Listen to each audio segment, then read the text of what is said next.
By now, I'm sure everyone's heard about the Dalvin Cook conversation, should he get paid by the Minnesota Vikings. So don't think I need to explain any more about what this video is going to be about. Let's get right into it. Should the Minnesota Vikings extend Dalvin Cook?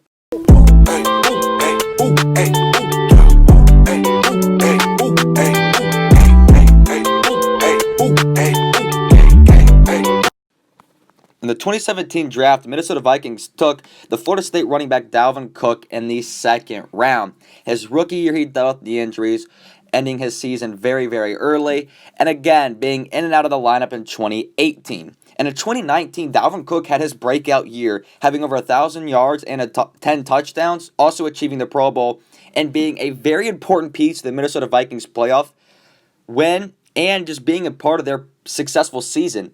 And Kirk Cousins has greatly been affected by it, and if it wasn't for him, you can make the argument that the Vikings wouldn't have been as good this year, and Kirk Cousins may not have had to been the franchise quarterback he had turned into this season. Even though me saying that, a lot of people may not agree with, but I think this season for the Minnesota Vikings proved that Kirk Cousins is more than just a losing quarterback. He proved he can win now, and he can win a playoff game, but that is all thanks to Dalvin Cook. But we got to look at the other running backs in that class that compares to him. Household names like Christian McCaffrey, Alvin Kamara, Joe Mixon, and then other guys that maybe on bottom teams are bottom tiers like Tariq Cohen, Kareem Hunt, James Conner. There is so much running back depth that you have to even look at the bust, Leonard Fournette. There's so much running back depth in this draft class. And Dalvin Cook, I say, may not even be top 3. I think Mixon, McCaffrey, and Alvin Kamara are far better than Dalvin Cook, and maybe Dalvin Cook is better than Joe Mixon, but Joe Mixon's been healthy, and he actually puts up better numbers and is a bigger impact than Dalvin Cook, even though Dalvin Cook does bring a huge impact. So now let's take a look at Dalvin Cook's stats. His rookie year in 4 games, 354 rushing yards and 2 touchdowns, 90 receiving yards, and then in 2018, 11 games, 615 rushing yards, 2 touchdowns, 305 receiving yards and 2 touchdowns. And then you look at 2019, 14 games, 1,135 yards, 13 touchdowns, 519 receiving yards on 53 receptions and no touchdowns. Key thing, 4 games, 11 games, 14 games with multiple knee injuries. If we look at the past running backs who have missed games early in their career or even in college with knee injuries, how after a contract turned out for them. Look at Todd Gurley. Knee injuries in college, knee injuries in the NFL, gets a big contract, and look what happens. Let's look at Alvin Kamara. So now we can take a look at Alvin Kamara. In his rookie year, 2017, 728 yards, 8 touchdowns, 826 receiving yards, along with 5 touchdowns, also winning the Offensive Rookie of the Year award. 2018, 883 yards, 14 rushing touchdowns, 709 receiving yards, and 4 touchdowns. Also played in 15 games that year and 16 his rookie year.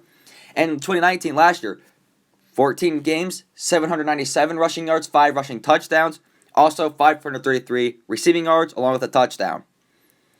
All 3 years he made the Pro Bowl and has achieved more than pretty much 14 plus games.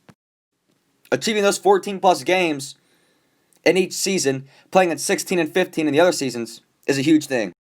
Let's take a look at Joe Mixon. In his rookie year, 626 rushing yards, 4 rushing touchdowns on 287 receiving yards. 2018, 1,168 rushing yards, 8 touchdowns, and also 296 receiving yards and a receiving touchdown. In 2019, 1,137 yards, 5 touchdowns, 287 receiving yards, and also 3 receiving touchdowns. Playing in 14 games his rookie year, 14 games his sophomore year, and 16 games this past year. To me, those numbers are far better than Dalvin Cook, and still people believe that Dalvin Cook is better than Joe Mixon. Joe Mixon had a worse offensive line.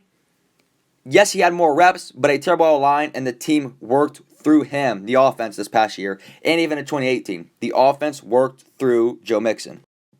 And last, but certainly not least, is Christian McCaffrey.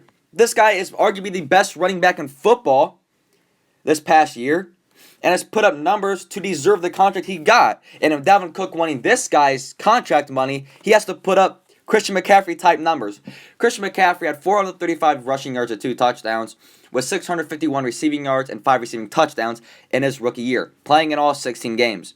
In 2018, 1,098 rushing yards with 7 touchdowns, 867 receiving yards, and 6 receiving touchdowns.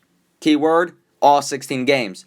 In 2019, 1,387 yards, 15 touchdowns, with another 1,005 receiving yards and 4 receiving touchdowns. Keyword, all 16 games. All 16 games, all 3 years is insane. Putting up 1,000 scrimmage yards, 2,000 scrimmage yards, and then 2,392 scrimmage yards from his rookie, second, and third year. This man is putting up numbers for a running back, over 100 receptions in back-to-back seasons, over 200 carries in back-to-back seasons. But to me, Dalvin Cook has certainly not deserved the contract.